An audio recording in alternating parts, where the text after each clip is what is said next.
pitisha kwa Doumbia,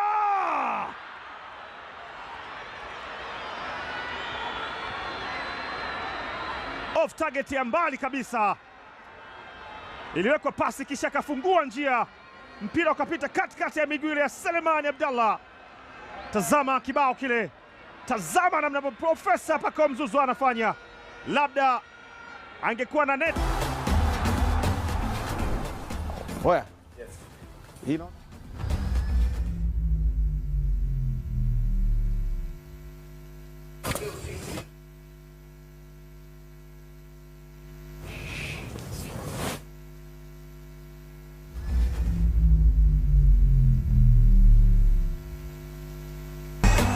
Ambwaduke, haya ni matukio ambayo tunayaona katika mchezo ambao mabingwa soka nchini Young Africans wanacheza Coastal Union katika uwanja wa Jamhuri pale Dodoma. Kumekuwa na matukio si mengi, lakini ukiuangalia mchezo wenyewe unatupa picha gani kwa hivi sasa mpaka dakika 45?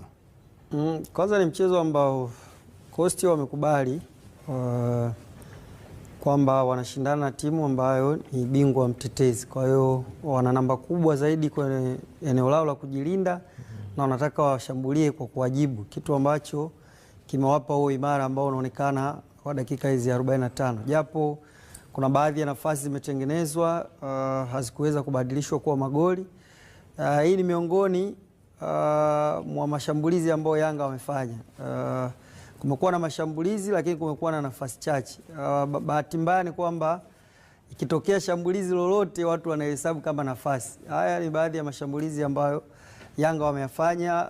Nafasi unaweza kuona ni chache mno zimetengenezwa kwa sababu ya wingi wa wachezaji wanaojilinda kwenye eneo la Coast, na huu ni mpango ambao pia unaimarishwa na aina ya kiwanja ambacho wanacheza. Ni kiwanja ambacho mtu anahitaji kutachi zaidi ya tachi mbili ili kuweza kufanya tukio. Kwa hiyo hata kama ulikuwa uko mbali kwa mita moja unaweza kumfikia na kujilinda. Pacome Zouzoua anatengewa kwenye njia, Duke Buya, Prince Dube, goal kick. Abuya anaingiza pasi kwenye nafasi, Prince Dube anaucheza wheel ball kwenda kucheza tena, waliweka pasi ikafika kwa Prince Dube kwa mguu wa kushoto,